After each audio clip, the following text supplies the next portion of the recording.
आज हम एक महत्वपूर्ण प्रश्न हल करने जा रहे हैं। वीडियो को पूरा देखिएगा, अच्छा लगे लाइक कीजिएगा, कमेंट कीजिएगा और शेयर कीजिएगा। चैनल को सब्सक्राइब करना ना भूलिए ताकि नोटिफिकेशन द्वारा महत्वपूर्ण प्रश्न आपके पास तुरंत भेज सके। आज हम निकलम सूत्र द्वारा गुणा करना सीखेंगे। ये वैदिक गणित का एक महत्वपूर्ण फार्मूला होता है। इसमें जो आधार है, जो संख्या होती है, इसमें आधार 10, 100, 1000 या 10,000 इस प्रकार के संख्याओं के पास की संख्या होती है, उनका गुणा करना आसान हो जाता है। हम देखते हैं कि मान लिया कि कोई संख्या जिसका आधार 10 है, उसके जो करीब की संख्या है उनका गुणा करना हो। मान लिया 9 और 8 का गुणा करना है हमें। 9 और 8 हम संख्या ले लेते हैं, इनका गुणा करने हैं। ये दोनों ही 10 के करीब है, तो इसके लिए हम इनका विचलन निकालेंगे। तो हम देखते हैं कि विचलन निकालने के लिए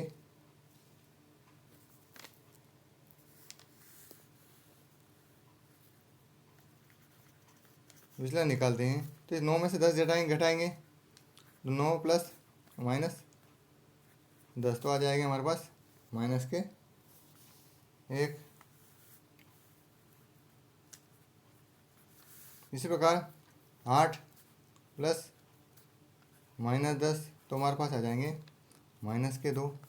इस प्रकार से ये विचलन हमारे पास -1 और -2 प्राप्त हुआ है। तो इसमें दो भाग होते हैं, दायां भाग और बायां भाग।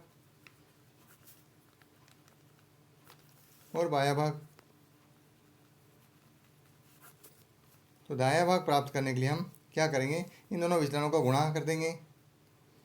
-1 गुणित -2 इक्वल हो जाएंगे, माइनस माइनस प्लस हो जाते हैं तो प्लस के 2 प्राप्त हुए। इसी प्रकार से बायां भाग प्राप्त करने के लिए जो संख्या पहली संख्या है 9, इसमें से हम इस संख्या को प्लस करेंगे। तो क्योंकि प्लस -2 है तो ये संख्या 7 प्राप्त हो जाएगी।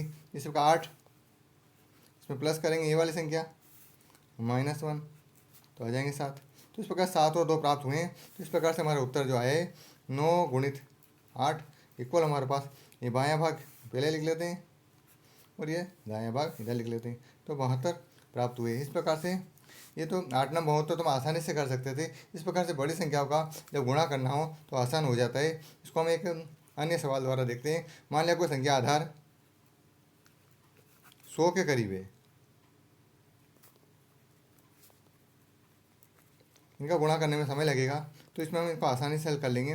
मान लिया 97 और 98 का हमें गुणा करना है। तो हम देखते हैं इसको इस प्रकार से पूरा ना करते हुए डायरेक्ट हम हल करने की कोशिश करेंगे। तो किस प्रकार से हल करेंगे देखेंगे हम कि इनका जो विचलन है वो निकालेंगे। पहले विचलन तो 97 में से 100 माइनस करेंगे तो हमारे पास आ जाएंगे -3, और 98 में से -100 करेंगे तो हमारे पास आ जाएंगे -, भले संख्या को प्लस करना रहता है क्योंकि ये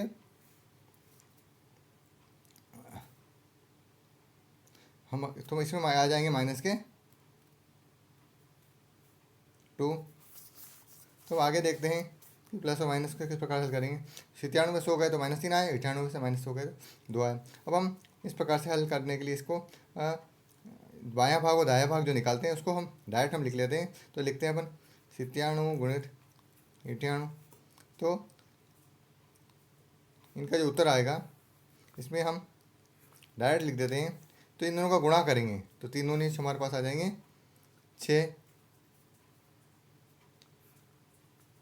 और इधर हम देखते हैं कि 98 में से ये वाली संख्या माइनस करेंगे तो आ जाएंगे 98 में से -3 गए तो हमारे पास आ जाएंगे 95। इधर से भी माइनस करेंगे तो आ जाएंगे 95। तो इधर की संख्या 95 आई है। क्योंकि ये इसमें 2 जीरो है तो यहाँ पे एक संख्या यही है तो एक जीरो लगा देंगे। इस प्रकार से हमारे जो आंसर प्राप्त हुए 9506 ये आंसर प्राप्त हुए हैं। गुणा करना बिल्कुल आसान हो गया है। इस प्रकार से 1-2 सवाल और करेंगे तो ये सवाल बिल्कुल आसानी से समझ में आ जाएगा। मान लिया 1000 आधार हम ले लेते हैं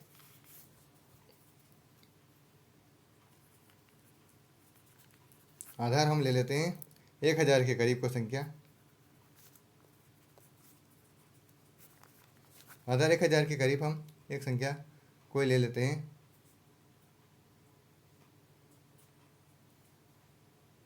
97 में से 2 गए तो 95 आए थे। अब अगला सवाल हम देख लेते हैं किस प्रकार से हम आगे हल करते हैं। तो दो संख्या ले लेते हैं हम 1002 और 1004। अब ये बड़ी संख्या ले लेते हैं, गुणित 1004। अब हम देखते हैं कि ये प्लस के 2 है और ये भी, जिसको डायरेक्ट हल कर लेते हैं क्योंकि इस प्रकार से ऊपर हम सवाल आगे कर चुके हैं। तो देखते हैं कि हमने पहले देखा था कि विचलन निकालते हैं तो माइनस करते हैं। तो 1002 में से 1000 को माइनस करेंगे इस प्रकार से, तो हमारे पास आ जाएंगे +2, और इसमें हम माइनस करेंगे तो हमारे पास आ जाएंगे +4। तो इन दोनों गुणा कर देंगे, 2 चौक 8 हमारे पास प्राप्त होंगे। और हम यहाँ देखते हैं कि ये 1002 में से माइनस प्लस ये 4 करेंगे तो हमारे पास आ जाएंगे 1006। क्योंकि हमने पहले ही बताया था कि इसमें जितनी जीरो होती है आधार में 1 2 3 इतनी संख्या रखते हैं, एक संख्या लिखी हुई है तो 2 जीरो हम और लगा देंगे तो हमारे पास आंसर आ जाएंगे 1 2 0 6 2 0 8। इस प्रकार से ये संख्या हमारे पास प्राप्त हुई है। इस प्रकार से आधार जो 10 100 1000 इनके करीब होते हैं उन संख्या को गुणा करना हमारे पास आसान हो जाता है। इस प्रकार हमेशा ध्यान रखना, इस पर विचलन हमेशा निकालने के लिए इस संख्या में से ये आधार को घटाते हैं तो हमारे पास विचलन प्राप्त हो जाता है। इस संख्या में से विचलन को घटाया तो ये आधार को घटाया तो विचलन प्राप्त हुआ है। फिर इन क्रॉस हल कर लेते हैं तो 9 में से 2 माइनस करेंगे और 8 में से 1 माइनस करेंगे तो 7 7 आ जाएगा। तो ये संख्या और इस संख्या को पास में लिख देते हैं तो हमारा आंसर आ जाता है। वीडियो को पूरा देखने के लिए धन्यवाद। इस प्रकार हमारे चैनल के साथ बने रहिए और महत्वपूर्ण प्रश्न पाते रहिए। चैनल को सब्सक्राइब करना ना भूलें ताकि महत्वपूर्ण प्रश्न आपके पास तुरंत भेज सके। बहुत बहुत धन्यवाद।